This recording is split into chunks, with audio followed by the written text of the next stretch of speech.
In 1982, a film emerged that would redefine horror. Poltergeist wasn't just a story about a haunted house. It mirrored a chilling reality. Behind the scenes, a series of disturbing events unfolded, leading many to believe the production was cursed. JoBeth Williams once entered a pool filled with skeletons. She assumed they were props, crafted from plastic. Later, she learned they were real human remains, used for the sake of authenticity or something more sinister.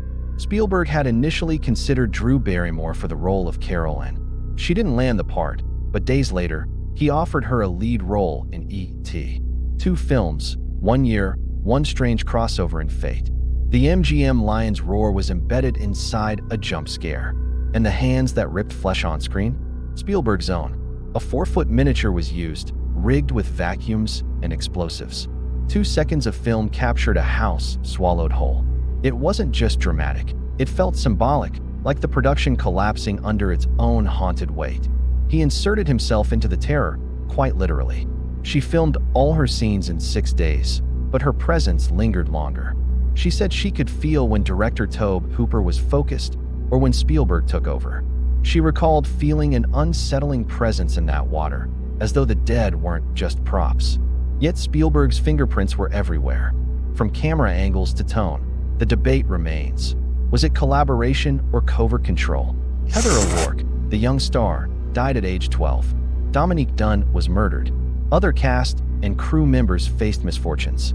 Coincidence, skeptics say, but others believe something was summoned, and it followed. She was thrown across the set multiple times, bruised and disoriented. She likened the experience to surviving a washing machine, spun until all balance was lost. Real effects brought real pain, but observers. On another day, 12-year-old Oliver Robbins filmed a scene with a mechanical clown. The doll was rigged to attack, but something went wrong. Its arms clamped around the boy's neck. Spielberg watched from behind the monitor, convinced the boy was acting, but then Oliver turned purple. Crew members rushed to pry the clown off. Afterward, the boy refused to be near it again. JoBeth endured yet another ordeal in a rotating room built to simulate supernatural chaos. No magic, just raw meat and hidden wires, manipulated by puppeteers. It wasn't high-tech, it was visceral. The grotesque movement tapped into something primal. Not everything on set was terrifying. For one iconic scene, chairs stacked themselves into a pyramid. There was no CGI, just timing. As the camera panned away, crew members silently rushed in, stacking chairs with eerie precision. The illusion lasted seconds. The impression, forever. In another moment, a stake slithered across a kitchen counter. The soundscape held secrets too. Toward the end of the film, the Freeling home implodes in a burst of darkness. Zelda Rubinstein, who played psychic Tangina, claimed to possess extrasensory perception off camera. That's another mystery. Official credits named Tobe Hooper as director. The strangest legacy wasn't in the film itself, but in real life.